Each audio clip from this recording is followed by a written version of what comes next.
ఉన్నారు? బాగున్నారా? నేను బాగున్నానండి. కాకరకాయ, గుత్తి కాకరకాయ అంటే ఎవరికి ఇష్టం ఉండదు? చాలామందికి ఇష్టం, చాలామంది ఫేవరెట్స్ ఉన్నారు. అదేం లేదండి, జీలకర్ర. అది నిన్న కచోరీలు చేశాను కదా, దాని జీలకర్ర అనమాట. సో ఆ నూనె వాడేస్తున్నాను నేను. సో గుత్తి కాకరకాయ అనేది చాలా చాలా గుత్తి కాకరకాయ అంటే చాలామందికి ఇష్టం. ఎంతమందికి ఇష్టమో నాకు తెలియదు, నాకైతే చాలా ఇష్టం. సినిమా యాక్టర్ శోభన్ బాబుకి కూడా చాలా ఇష్టంట. అలాగా గుత్తి కాకరకాయ చేస్తున్నాను ఇవాళ. సో ఇవి ఒక్కసారి నూనెలో మనం వేయించి పెట్టేసుకుంటే అవి కొంచెం సాఫ్ట్ అయిపోయాక మనం వేయించుకోవడం చాలా ఈజీగా ఉంటుంది. లేకపోతే ఇవి కొంచెం వేగడానికి టైం పడుతుంది కాబట్టి అప్పుడు ఏమవుతుందంటే అవి బాగా ఉడకవన్నమాట. అందుకు చెప్తున్నాను. సో మధ్యలోకి నేను కట్ చేసి పెట్టుకున్నాను, ప్రతిదీ మధ్యలోకి కట్ చేసి పెట్టుకున్నాను, ఘాటు పెట్టుకున్నాను. ఇవి ఒక్కసారి వేగిపోవాలి. ఇప్పుడు పసుపు కూడా వేయక్కర్లేదు, ఎందుకంటే నేను ఉల్లిపాయలు వేస్తాను కాబట్టి. ఉల్లిపాయలు వేసినప్పుడు మనం పసుపు వేసేసుకోవచ్చు. ఇవి జస్ట్ మనం సాఫ్ట్ అవ్వడానికి ఒక 2-3 విడతలు అలా వదిలేస్తే ఇవి సాఫ్ట్గా అయిపోతాయి. అయిపోయాక మనం నెక్స్ట్ ప్రొసీజర్ మొదలెట్టచ్చు. సో ఇది ఒక్కసారి వేగాలండి, వేగాక మీకు మళ్ళీ చూపిస్తాను. వేగుతున్నాయి కదా, ఇప్పుడు కొంచెం పైనుంచి కొంచెం ఉప్పు వేసేద్దాం. ఎంతమంది ఫేవరెట్స్ ఉన్నారు కాకరకాయకి చెప్పండి? చాలామంది కాకరకాయ అంటే ఇష్టపడరు, ఎందుకంటే చేదుగా ఉంటుందని. బట్ కాకరకాయ చాలా చాలా మంచిది, గట్ ప్రాబ్లం ఉండదు. అలాగే డైజెషన్కి చాలా మంచిది, డయాబెటీస్కి చాలా మంచిది, షుగర్ పేషెంట్స్కి ఒక వరం అనుకోండి. రోజు తినాలి వాళ్ళు. కాకరకాయ రసం తాగితే కూడా షుగర్ కంట్రోల్లోకి వచ్చేస్తుందని మనకి తెలుసు. కాకర ఆకులు మంచివి, కాకరకాయలు మంచివి. సో ఇలా కొంచెం టేస్టీగా చేసేసుకుంటే పిల్లలు కూడా అలవాటు పడిపోతారు. పిల్లలకి ఎప్పుడు మనం ఆలు ఫ్రైలు, బెండి ఫ్రైలు, ఇలా ఫ్రైలు పెడుతూ ఉంటాం కదా, అలా కాకుండా మీరు ఇలా టేస్టీగా చేసి పెట్టేశారనుకోండి, వాళ్ళు కూడా ఇష్టపడి తింటారు. సో ఇది బాగా వేగాలండి. మనం పైనుంచి సాల్ట్ వేసేసుకున్నాం కాబట్టి కొంచెమే, ఎక్కువ వేయక్కర్లేదు, కొంచెం వేసుకుంటే చాలు. దీని మీద మూత పెట్టేసుకుందాం. మూత పెట్టేసుకున్నాక ఇది సాఫ్ట్ అయ్యాక మిగతా ప్రొసీజర్లోకి వెళ్ళిపోదాం.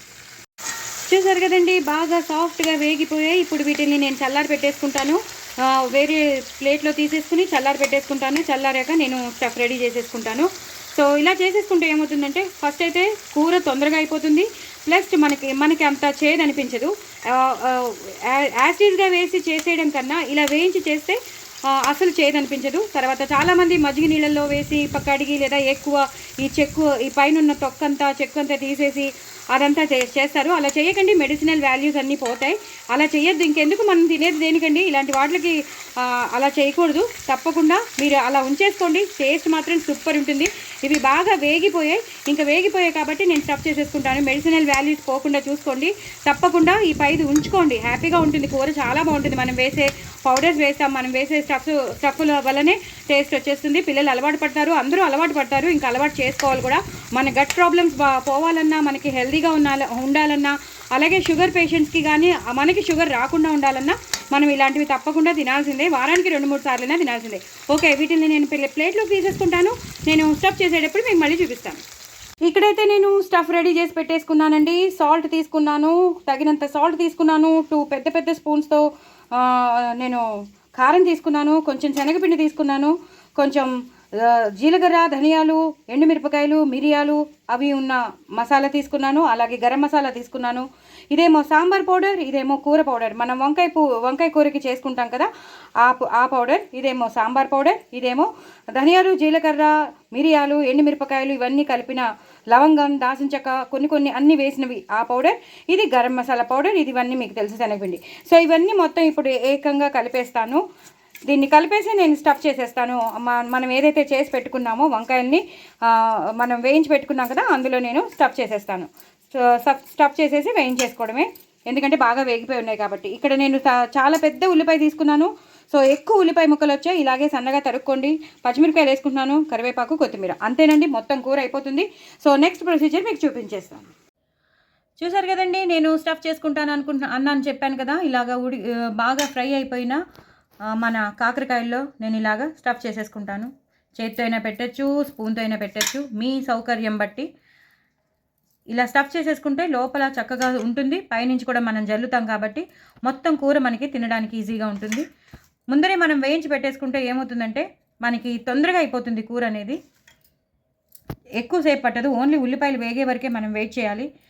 తర్వాత ఒకసారి 2-3 విడతల్లో మనం బంద్ చేసేయచ్చు, ఇది వేగిపోగానే. సో ఇలా అన్ని కాకరకాయలు మీరు ఇలా చేసి పెట్టేసుకోవాలండి. చేసి పెట్టేసుకున్నాక నేను మిగతా ప్రొసీజర్ చూపిస్తాను. చూసారు కదండి, నేను అదే బాండి పెట్టేసుకున్నాను, తగినంత నూనె వేసేసుకున్నాను. ఇప్పుడు వెల్లుల్లిపాయలు జీలకర్ర వేసేస్తాను. వెల్లుల్లిపాయలు జీలకర్ర వేసేసి ఒకసారి వేగాలండి. సారీ అండి, నేను వెలిగించుకోలేదు, వెలిగించుకున్నాక మీకు చూపిస్తాను. సో ఒకదాన్ని చేస్తూ ఉంటాను కదా, సో వెలిగించుకోలేదు నేను. ఓకే, సో జీలకర్ర వెల్లుల్లిపాయలు బాగా వేగిపోవాలండి. ఇంకా అల్లం వెల్లుల్లి పేస్ట్ కానీ, పోపులు కానీ, మినపప్పు శనగపప్పు అవేం వేయొద్దు. మొత్తం మన ఆ పౌడర్తోనూ ఆ కాకరకాయ స్టఫ్తోనే మనం ఎలివేట్ చేయాలి. ఎక్కువ ఉల్లిపాయలు వేసుకోవాలి, అప్పుడే బాగుంటుందండి. మిగతావన్నీ వేసేసరికి అసలు మొత్తం కూర పాడైపోతుంది. ఎప్పుడు పోపు దినుసులు మాత్రం వేసుకోకండి. ఇలా జీలకర్ర ఒక్కటి చాలు, ఇలా వెల్లుల్లిపాయలు చాలు, ఆ ఫ్లేవర్ వెళ్ళిపోతుంది. మిగతావన్నీ నేను ఇందాక మీకు చూపించాను, ఆ పౌడర్స్ ఏవేవి వేయాలో ఆ పౌడర్స్ అన్నీ వేసేసరికి కూర మాత్రం అదిరిపోతుంది. సో ఇప్పుడు అవి వేగిపోయాయండి. పచ్చిమిరపకాయలు వేసుకుంటాను. మీరు కారం ఎంత తీసుకోగలరో అంత కారంకి మీరు వేసుకోండి. ఎందుకంటే నేను స్టఫ్ పౌడర్లో కూడా కారం వేసాను కదా, పేలుతున్నాయండి. సో ఉల్లిపాయలు వేసేసుకుంటాను. పేలి పడింది అది. సో ఉల్లిపాయలు వేసేసుకున్నానండి. వేసేసుకుని ఇలా బాగా వేయించుకోవాలి. హైలో పెట్టేసుకోవాలండి. హైలో పెట్టేసుకుంటే తొందరగా వేగిపోతాయి. ఎందుకంటే కాకరకాయ ముక్కలు బాగా వేగిపోయాయి కాబట్టి అసలు ఇంకా మనకి ప్రాబ్లం లేదు. కొంచెం పసుపు వేసేసుకుందాం. ఇందాక నేను పసుపు వేయలేదన్నాను కదా, సో పసుపు వేసేసి వేయించేసుకుందాం. చాలా చాలా బాగుంటుందండి. ఎంత బాగుంటుందో గుత్తి కాకరకాయ ఫ్రై కూడా బాగుంటుంది, గుత్తి కాకరకాయ కూడా బాగుంటుంది. మంచి వాసన వస్తుంది, ఎందుకంటే మనం ఆ వెల్లుల్లిపాయలు వేసాం కదా. ఇవి మాత్రం కసకస అని అనకూడదండి. కసకస అని అంటే ఏమవుతుందంటే బాగోవు, కొంచెం వేగాలి. ఇప్పుడు కరివేపాకు వేసేసుకుంటానండి. కొంచెం కరివేపాకు వేసుకుంటే ఆ ఫ్లేవర్ అనేది పడుతుంది కూరలోకి. ఇవి ఒక నిమిషం బాగా వేగాలండి. ఇలా పచ్చిగా ఉంటే అస్సలు బాగోదు. సో ఇలా బాగా వేగితేనే బాగుంటుంది. సో వేగాక మీకు చూపిస్తాను. చూసారు కదండి, బాగా వేగిపోయి మంచిగా వేగిపోయి ఇలాగే వేగాలి. ఇలా సన్నగా తరుక్కోవాలి బాగా, అప్పుడే బాగుంటుంది. సో ఇప్పుడు నేను పంచదార వేస్తానండి. పంచదార అక్కర్లేదన్న వాళ్ళు స్కిప్ చేసుకోవచ్చు. బెల్లం కావాల్సిన వాళ్ళు బెల్లం వేసుకోవచ్చు. అసలు తీపే వద్దు అనుకున్న వాళ్ళు మీ ఆప్షన్, వేసుకుంటే వేసుకోండి, లేకపోతే లేదు, స్కిప్ చేసేసుకోండి. షుగర్ వేస్తే ఏమవుతుందంటే కూర ఇంకొంచెం టేస్ట్ ఎన్హాన్స్ అవుతుంది. ఎందుకంటే మనం వేసిన ఆ పౌడర్స్, ఆ కారం, ఉప్పు, కారం, ఆ శనగపిండి, ఆ షుగర్, ఆ తీపి పడిన ములాంచి చాలా చాలా టేస్టీగా అనిపిస్తుంది అనమాట. ఇప్పుడు మనం ఒక్కొక్కటి దింపేసుకుందామండి కాకరకాయని. అవి వేగిపోయి ఉన్నాయి, అయినా సరే ఈ ఉల్లిపాయ ముక్కల్లో ఒకసారి వేగాలి కదా. సో ఒక్క 2-3 విడతలు మనం వెయిట్ చేసేస్తే అయిపోతుంది. సో మనం ఎన్ని ఫ్రై చేసి పెట్టుకున్నామో అన్నీ వేసేసుకోవాలి. లోపల స్టఫ్ చేశానండి నేను.